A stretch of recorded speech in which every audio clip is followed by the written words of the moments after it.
There are millions of people who feel that there are parts of their job that they're not trained to do. Write a strategy, manage a team, or sell to customers. And business owners are often looking for ways to outperform the competition. The Roadmap Alternative MBA is a training course which provides the real-world skills to grow a business. In small to medium-sized businesses, the challenges you face are different. To create high-performing teams, we need to teach these skills. The Roadmap Alternative MBA teaches these skills required to grow a business so that your team can add more value, aid their personal development, progress their careers, or for entrepreneurs to launch and grow their business. We also do this at a price which is affordable, using clear language delivered in video, print, and online classroom sessions. This is not just theory. This is proven knowledge from people in industry. Our mission is making business education accessible. Join us. Hello and good morning. It's Friday the 8th of April 2022. My name is Steve Pugh, and if we don't know each other, every Friday morning I do a bit of a live stream on multiple kind of social media channels, LinkedIn, Twitter, Facebook, Twitch, YouTube, and kind of lots of others. And basically what we like to do is talk about interesting business concepts from the week, stuff that's happened last week. I talked about the whole Will Smith kind of thing. This week I'm going to talk about stuff that I've kind of done myself this week, events I've been to, stuff I've done, feedback from different people. And the whole point, it's an interactive kind of thing. So if you comment, and please kind of do, I'd love to know where in the world you're kind of watching from. It should pop up on my screen. And then what I like to do is go through various kind of different concepts and talk about different stuff that hopefully you might kind of find interesting. And all of these get clipped up and go onto YouTube as well. So a little bit about me. My name is Steve Pugh. I'm a chartered mechanical engineer. My day job is as a management consultant. So basically people hire me to do stuff for them. In the past, when it's been my job to either be the managing director, so to either be the boss of a business to help it grow. What I always used to hate was that when you have non-execs and advisors that just talk, they don't actually help you out and do stuff to really kind of help you grow the business. So I knew that when I wanted to set up on my own, I really wanted to be someone that actually kind of does stuff and really works with the team to physically do the marketing, the sales, the presentations, or whatever. So that's kind of what I did. And about a year ago, I launched something called a Roadmap MBA, which is a real world kind of business course. It's now in 28 different countries, which is quite cool. We've got over 1,000 users. And what we aim to do is help teach the real world skills to help you grow a business. And it's all about helping you grow and develop and work on your career and really kind of do that kind of stuff. I'm going to turn off the comments until that one disappears. So if you give me 2 seconds, obviously it's a Twitch kind of thing. And give me 1 second. Sorry about this.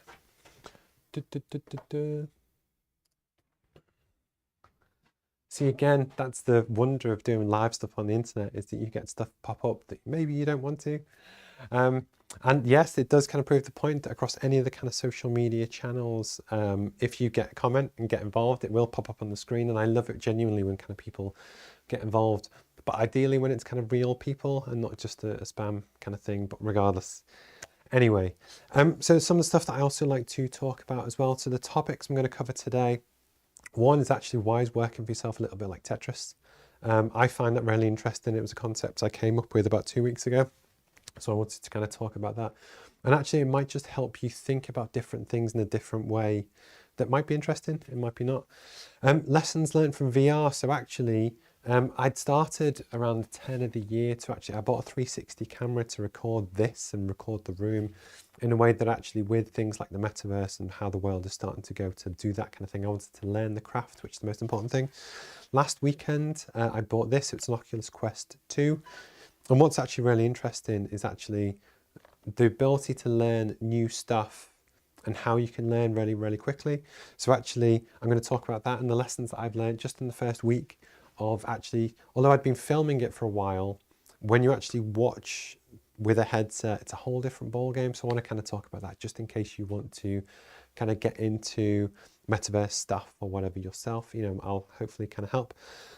Some tips and just some of my own personal ideas about how if you have to give a speech in front of a big group of people. I gave one yesterday. It was meant to be in front of 700 people at a big UK ports event. Just some tips and stuff that I kind of find about that. And then last but not least, again, came from yesterday. And I like to really pick stuff that, people I've spoke to. And it was a chap who was moving from one role, which was kind of largely marketing, to actually more of a business development sales role, and just how it's a completely different beast. So what I wanted to do was talk about how actually, what is business development, how to do it well, and some good tips for that as well. And yeah, that's what I'm going to do. I'm going to quickly introduce the week, then I'll go and turn the comments back on. Hopefully that one, basically on my software thing, stay up for 3 minutes. So by that point, hopefully it'll be 3 minutes gone. And then if you do choose to kind of get involved, as I know some of the guys do, I love it when you kind of get in touch. So one of the things that I wanted to talk about was on Monday last week, I had a guy called Mike Hind on as a really kind of inspirational guest on the podcast. I didn't know much about him. It was an introduction from a friend. We had a really good kind of conversation. And on two fronts, I actually genuinely really enjoyed the talk. I was really engaged in what he'd done and his belief in the community and stuff. But relating to this, and this was something almost I hadn't really thought of because it never happened to me.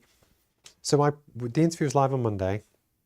Then it went, like the clips and stuff went onto socials either straight away because it was live streamed, or like there's the best bits highlights clip that we kind of put on different channels as well. And it was almost how much hate he started to get. And it was a really funny one that anyone that does this, the little Twitch thing that popped up this morning is blatantly just a promotional scam, automated bot thing. So there's no malice in it. But when I started seeing all this stuff to do with Mike, it's a really funny one because it's horrible. And the funny thing is what I was talking it through with someone this morning, is that when anyone does anything and you get to a point where you start to have a profile on stuff, some people aren't going to like it.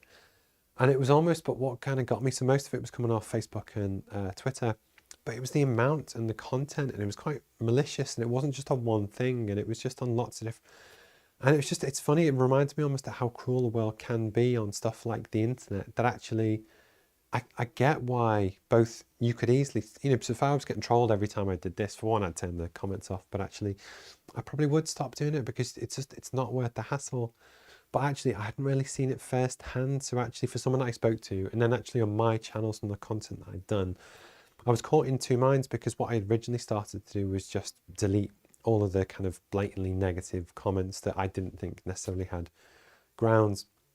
But then I kind of realized that the one way that you kind of beat bullies is just to ignore them. So I've just left it now and actually trust, touch them once they'll kind of get bored. But it was just something I wanted to talk about. And genuinely, I can see or imagine that it'd probably be more common with teenagers and stuff. But have you ever had any, experience of this where actually people have not been very nice or very good about anything online? And it's a whole different world to me, but something that, as things hopefully start to grow, that I do want to be more conscious of. But likewise, when it's your own podcast, what I also didn't want to do is almost be the cause of anything like that as well. I didn't want to not address it because that's what I like to. I like to talk about genuine stuff that I've kind of done this week. And it was, I'd love to know your thoughts on online hate, feedback, that kind of thing. It's up to you. I'm going to jump next onto actually what I did yesterday. So one of my clients is a really good recruitment firm called Westray Recruitment Consultants. So actually upstairs in the building where I am. And they sponsored something called the UK Ports event. So in the UK, there's been massive growth in investment in offshore energy related stuff, or big factories near ports where you have logistics or to do with electric vehicles and power or whichever. So Westray wanted to sponsor that, and as part of the kind of gig, they got a 15-minute speaking slot in front of 700 people to speak to the audience on pretty much any topic they wanted. And they kindly asked me if I wanted to do it for them. I've been working at Westray now for about 2 years, supporting all of their kind of marketing stuff and working with the team. So of course I was, was flattered to kind of do it.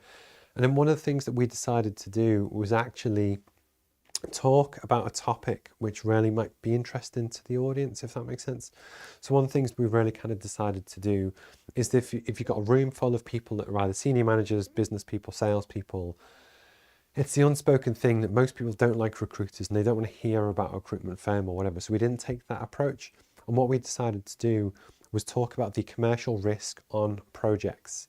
And why this is important, because everyone in the room was there to hopefully win some work or to try and build their own project if they're in charge of building a £200 million factory or whatever. But for all of these people, what we wanted to do was engage with them to kind of, get them involved and understood in what we were trying to do, to talk about things that they would probably accept. You have supply chain risk if you look to place a big contract with someone, that they'll do what you say they will. Raising the money to actually pay for the thing. You have planning and development and stuff, which is a really big thing. But one of the big topics that most people forget to look at, or they just assume it'll be okay, is actually to people risk, both in terms of the build phase, so that if you need to build a big factory, that you'll be able to get the labor to do it. But likewise also for operation, that in a lot of these announcements, they say that, look, we're going to create 5,000 jobs on Teesside at Teesworks, but that's one factory, which is still fantastic. But when you get 4 or 5 of those, you've got to ask, where are you going to get 25,000 people from? Because at the moment in the UK, there's over 1 million jobs available. That was as of about a month ago. Now I think it's 1.3 million. And I don't know a single company that isn't struggling to recruit at the moment. And what we wanted to do was just raise awareness to the audience, so actually to consider their people strategy, both for the build and operational phase. Just because it's the job of senior managers to mitigate risk and try and figure out how do you build your project or business on time and on schedule, and take a completely different approach to raise awareness on a topic. And then, basically say, look, if you're interested, we can help, as opposed to just pitch the business, which we know wouldn't resonate. And it was just a completely different angle that we decided to do. Yes, for speaking yesterday, it was funny that when we decided and when the guys asked me if I'd do it, I kind of knew quite quickly what would work and what wouldn't in terms of the audience. We drafted up some slides. But in terms of some tips for what to do, preparation is a massive one. Be confident in both. You need to know the topic that you're going to talk about, but almost in a way that, I think of all the speakers yesterday, only one of them kind of read off notes. And as soon as people know that you're reading off a script, you're dead in the water, because you're going to lose engagement. So don't do that. Really understand the topic, but understand the flavors and the themes that sit behind the stuff that you're actually going to talk about. Because what often happens, similar to when you do this, is that you have a vague idea of what you want to talk about, but you need to bounce off the people in the room and engage them in a way that you it's like a jazz musician where you know what you're doing, but you need to be able to riff and go off on the tangents and bring it back. That's really important. Practice. One of the classic things is just to know timing, know how long you've got, make sure you can hit to time. That's really super important. Engage in the audience to actually one of the things that I like to do is ask a question or a number of questions right at the start of the talk. So one of the ones for me was actually to ask the audience, does anyone in the room actually have a project that they're responsible for? Or does anyone is it their job to look after the P&L, the profit and loss for a company? Because actually, if it is, they're obviously very senior people, and you're engaging them in what you're about to talk about. So that then when you move on to the different context, which is it valid to them, hopefully they'll kind of engage with it. And then actually just trying, if you can, be humorous. The best talks yesterday were the people that actually engaged. They kept people interested. They kept the pace quite high. They were knowledgeable. They weren't overselly. And actually, they're just some of the tips that I wanted to kind of talk about. And something I've mentioned in the past is that in former employers and places where I've kind of worked, there have been bosses that I don't necessarily love, but they were very good at certain things. And one of them was like kind of public presentations. And one of the things that I really kind of tried to learn from that actually was just the ability to practice and improve your message and know your audience and know who it is that you're kind of talking to, and then kind of build on that, if that's quite cool. If you have had to give a big pitch or presentation at any point recently, how do you approach it? What are your kind of top tips to do that? I know on the podcast I had Jo Darby on about a month ago now, and she's fantastic. She's a professional at this. And likewise for me, I kind of do this once a week, so I kind of like to practice as well. But it is still daunting. And one of the other things as well, because if you don't get nervous, it means you probably don't care. And if you don't care, why are you doing it in the first place? You always want to be on the edge of kind of what you feel comfortable. So one of the things that I still try and do is almost take some deep breaths. So whilst I was still sat in my chair waiting to go up, it's almost to calm yourself down, get composed, get ready, get used to the space, know what it is that you're kind of going to do. And then, just go for it and give it your best. So on that note, I'm going to turn the comments back on because that's been more than 3 minutes. If you do want to like or comment or get involved, please do. And I will be back in 2 seconds time.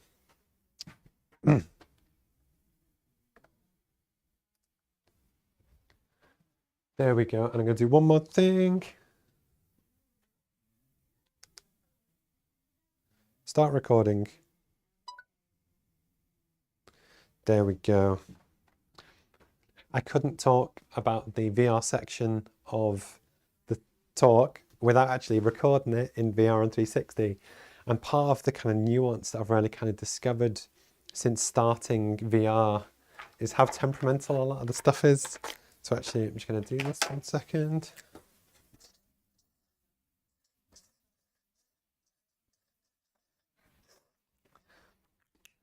So I'm someone that's pretty into my tech. I love cameras, I love lighting, I love Macs, I love phones, I love stuff. It's kind of something I always have, and it gets me excited. When I started the live stream and started the business, so much of it is to do with the digital world.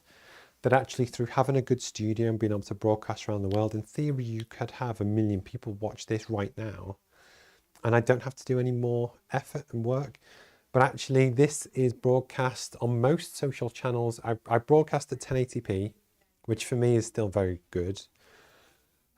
So I do it on something called Restream.io, which actually downsamples to 720p on various platforms. So it does that on LinkedIn. But for most people, especially when they watch on one of these, they can't tell the difference between 1080p and 720p. But the funny thing is that the bandwidth difference when you broadcast at different quality levels is huge. That actually, I think it's 2 megabytes a second download speed that you could be in Uganda and still watch this in really good quality. Is one of the things that I've really kind of learned, and it's almost part of the reason why I don't broadcast in 4K, is that for most of my users, yes, you want a good visual and you want to see what's going on, and but you want good audio, you want nice, smooth, you don't want it to be choppy. So I actually choose not to broadcast in 4K. I'm going to do that.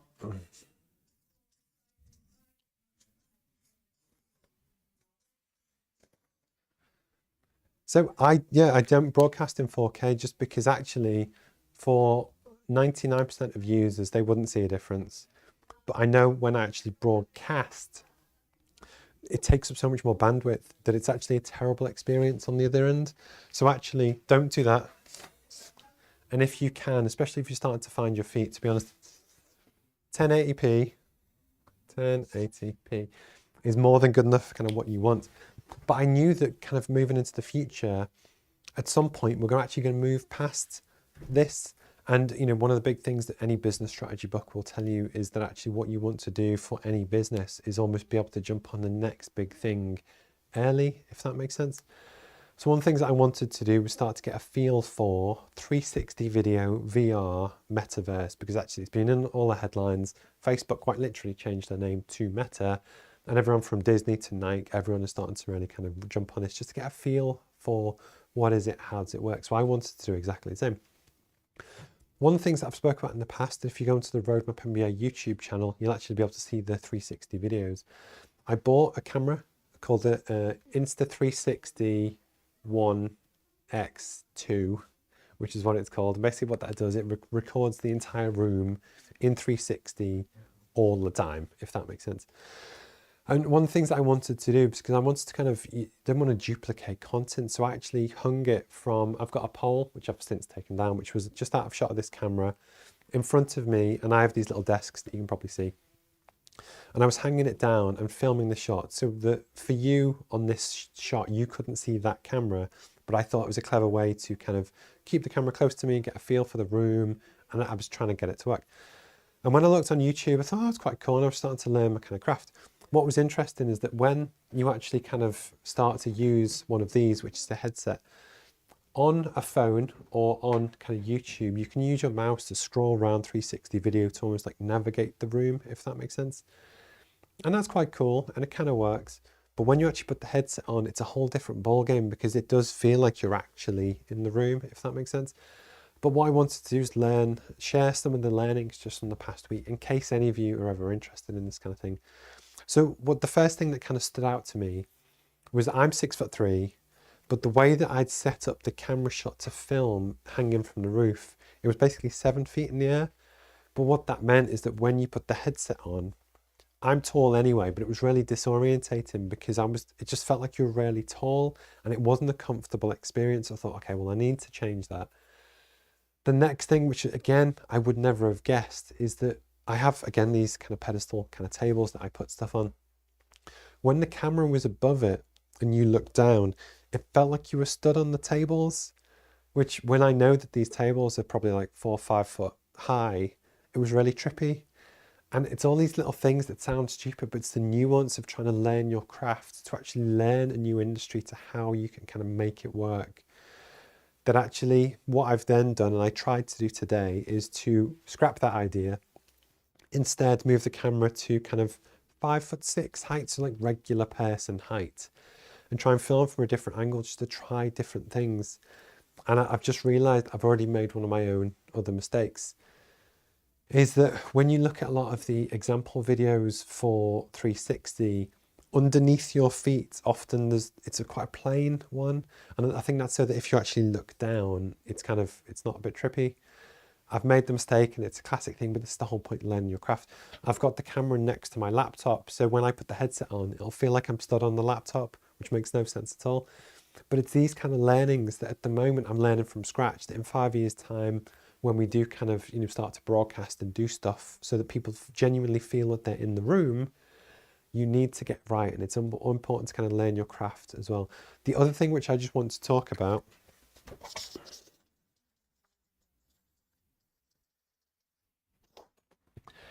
is the processing power to process 360 video is off the charts, honestly. So a 1080p video, I might be able to process in 5 minutes, say. That same length video in 360 could take 5 hours. And then when it goes onto YouTube, again, what YouTube might process in 10, 15 minutes before you can watch it, again, it could take like 15 hours. It's bonkers.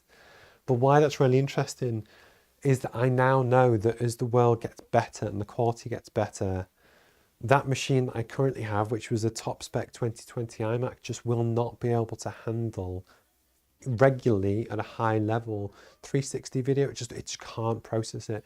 But then likewise in terms of bandwidth, to actually kind of properly broadcast, you're probably looking at 200 megabytes a second, which I know in different parts of the world to kind of have live now is where I currently broadcast this at 4 megabytes a second. And it's that balance of starting to learn your craft and see what goes wrong.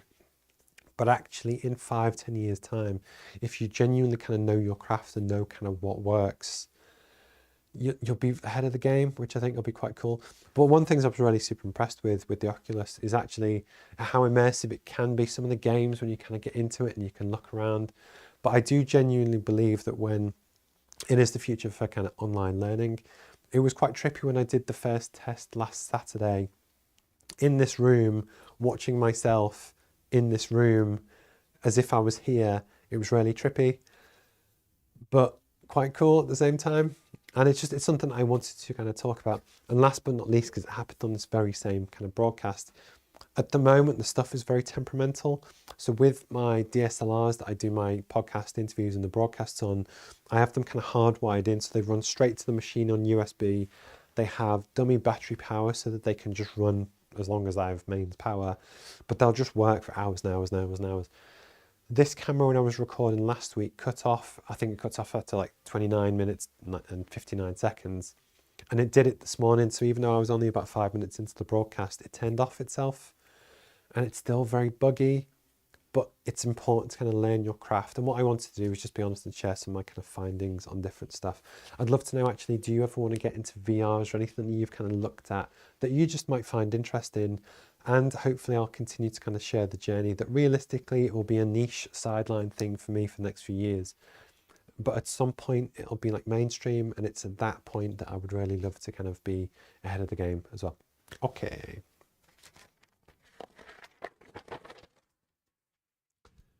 Just gonna get some water. So how has everyone's week been? Have you had a tough week? I always find it quite funny that with I have certain anchor things every week that I do religiously. One is the live stream. I am going to have a 2-week break on the podcasts.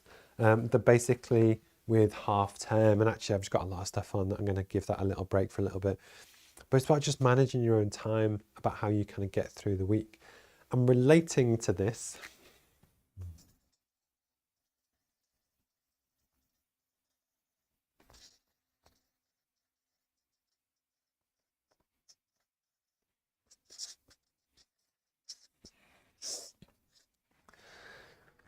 so one of kind of my guilty pleasures, and it might be because I'm an 80s kid, is the game Tetris. So as an engineer, I always love puzzles. I love stuff like that. I've always kind of been into that kind of thing. I find it really enjoyable. One of the things that I kind of realized is that when you work for yourself, or to be honest, in most businesses, but especially if you're like a freelancer, why it's so important. If you don't know the game, essentially, you have I don't even know what they call it, a level, I think it's technically what it's called. So basically, it's the amount of stuff that you have to do. And then with the game Tetris, you have different shapes. So you have tall, thin ones. You have the squares, they have 4. You have the weird L-shaped ones, which have 1, 2, 3, 4. What's the other one? Oh, the L shape. And what I thought was really funny is actually that when you work for yourself, when I do my management consulting kind of stuff, this is your week. And then your days are here. And then what's quite funny is you kind of go through your week. Different stuff lands, and it's your job to kind of do it. So as you go through your week, big job turns up. Okay, I'll fit that in. And then it's actually your job as a freelancer that when you have multiple different clients, so these could actually be client 1, client 2, client 3, client 4. And actually I'm going to throw in a 5th client, which is just a 1 square on its own, which could be like your own stuff. And essentially your job as a freelancer is, as these blocks start to fall, it's looking at how do you fit them into your diary so that actually you can be full every day, not burn out, but actually not have things build up. Because one of the classic problems that anyone has when you work for yourself is that if you've got no work coming in, that you've got plenty of time, but you're not making any money. But actually the busier you get, the more efficient you need to be, that as these blocks start coming down, I always put the long thin ones on the left. It's to actually balance, how do you start to move stuff in to fit your diary in, so that actually the idea is that you can build your week, your time, your month, to get the most efficient use of your time, where actually what you want to do is fill each level, then they disappear and it goes through. And it was a really funny analogy that actually when work lands for me or for a lot of other people, it's either a really big chunky job that takes a ton of time, or it's a really quick one, or it's one that's quite difficult to deal with and you have to kind of figure out what you want to do next, or it's a little tiny thing. And the trick is, if you can find really good utilization of your time, find what works for you, that you might choose to do on your big chunky jobs first thing in the morning. Although from experience, what people often do is leave that to last because they kind of want to. But it was just that simple analogy that as new work comes in the top, it's your job to kind of figure out how you want to gobble it up and how you want to fit it all in. And actually all of the work comes in different shapes and sizes. Some of it are really small, quick jobs that you can just fit in and do whatever. And some of it is really big, ugly, difficult, challenging stuff that takes a lot more time. And the trick basically is for any freelancer or business owner is to find a range of different clients and a range of different products and service offerings, which all pay you money, which allow you to get paid. But actually you can slot things in to really have a very efficient business. That if you only try to build your business on really big chunky jobs, so the big squares, you're going to have a lot of gaps where actually that might land today and then another one doesn't land for 2 weeks. And it's all that wasted time that you don't have. What you want is a whole ecosystem of products and services and offers that people might get in touch to get you to do a 1-hour job, which could be a one little square that fits in. And just find a really good way to get efficient with your time, to gobble up all of this work. But just think of it like Tetris. Think of all your clients as different kind of shaped blocks. And your job is to try and fit them in the best you can. It's never going to be perfect. Never worry if things start to build up. But just take your time and work through it. And it was just something interesting I wanted to kind of talk about just on kind of today's stream. Okay, so I've done that one. I'm going to go to the last one as well today. It is 9:29. Please get in touch. Just let me know where you are in the world. If you've watched any of this, what have you got planned this weekend? How's your week gone so far? Because actually we often really love to kind of celebrate little wins and stuff that, you know, people have had. And yeah, please kind of get in touch. Okay.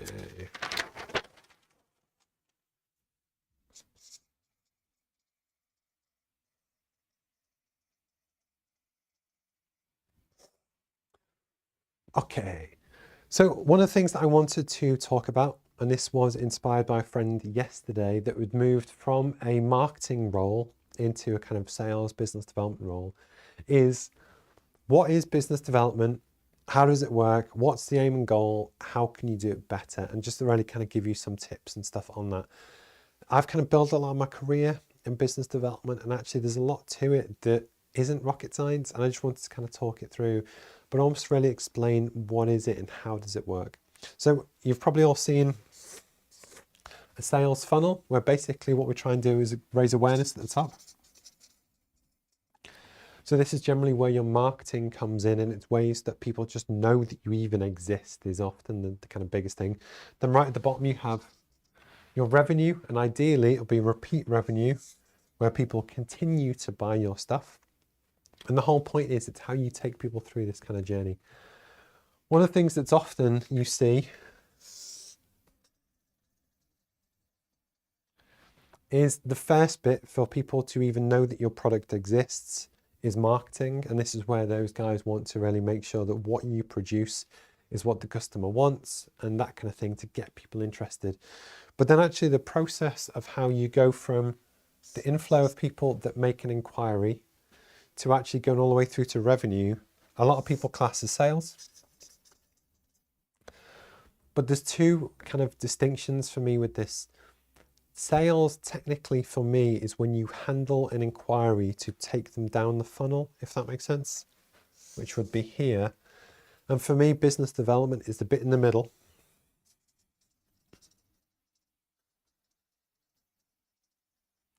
Where essentially what you're looking to do is meet new people to take the original interest and start to manage a qualified pipeline through to sales and through to kind of revenue. So one of the big things that I think is really important to do, the first one is actually go out and meet new people. I'm going to just put new. One of the classic mistakes that you always see is that people talk to the same people all the time, and they go to the same networking events, and it's the same people, and it's the clients that already know who they are, and they either do or don't buy their stuff. But the point is that's no good. The whole point of business development is to keep, finding new people to enter your hopper. And the aim of business development is to be at the table, to be considered when someone is ready to make a purchase. If you look at the stats, only 3% of your potential target customers are ready to buy today.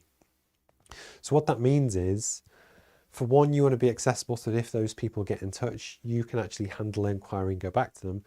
But you also need to stay on the radar of the other 97% of people, just so that you stay on their general awareness so they can buy your stuff and hire you if they ever want to. But again, your job is to keep adding new people into that hopper, because actually if you keep talking to the same people, at some point you're either going to win the customers then lose them again. But business development is, again, it's all about new kind of stuff. One good tip actually, if you ever go to an event to actually kind of meet people, is for one, get to know people's names. You always want to remember something about them, ideally a few different things, because something that someone that's really good at business development and sales will do is introduce people to different people, because so much of it is actually to your network. So again, at the Ports event yesterday, there was lots of people that I met for the first time, but it's able to say, hi John, this is Richard. Richard does this for National Grid. John is the MD here. And actually it's the ability to facilitate conversation, make people feel wanted and included, is a really important skill, because actually what you can do is build your network. More people are going to know who you are. More people are going to like you, because actually for one, you remember stuff about them, but you're inclusive and you really kind of bring people in. And it's a really important part of business development is networking to get your name out there, because the more people you meet, the more awareness that you're kind of building. And on the course, one of the things that we talk about is that we actually have a whole module on personal brand, What is it? What do you need to consider? How do you do it? So that people basically don't forget who Steve Pugh is or whoever you are, just for that one point where they're ready to make a decision, that they consider picking up the phone to you, versus if they haven't heard from you for 2-3 years, they don't even know you exist, they're going to go to a competitor. So that's one of the really big important things to do. And yeah, just make friends, be friendly, go out and talk to people. If you're not a sociable person, don't go into business development, because it's a really tough task. That when the chap who I spoke to yesterday, who had a marketing background, marketing's actually, I really enjoy it. I love the science behind it and other stuff, but you can actually sit behind a desk and almost create stuff where it looks easy and you think, oh, it's the sales jobs. I've done all the hard work. They just have to manage people through the process. And again, sales for me is that kind of claim handling to, we've got 3 modules on sales on the course, but how you really listen to the customer, understand their needs. There's a big thing called high value technical selling, where you actually want to listen, understand, play the problem back to them, make sure that you amplify all of the different bits of what they're looking to do before you offer your solution. But actually that's the point where you've already got an inquiry. The hard bit for business development, and again, the same person can actually do both of these or even all 3 of these, is to just go through the process. But it is massively important to really kind of get out there, say hello to new people, build your network, and it does kind of take time. But actually, the better you can get at this, and again, the more people who know who you are, hopefully if they like you and they trust you, it will actually help all the way through to your sales and your conversion rate. So that's part of the reason why I do the live streams, is that I know that 99.9% of people don't watch them, but they might see it for 10 seconds. And the whole point is that it's that constant reinforcement of, oh yeah, that's Steve Pugh guys, it seems all right.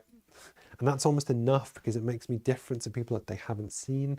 And that's part of the reason why you're doing it, that when you're trying to add value, and we talk again about how you want to be seen as an authority or an expert on a topic, there's so much stuff that you can do and you can build into your marketing to raise awareness and raise kind of profile.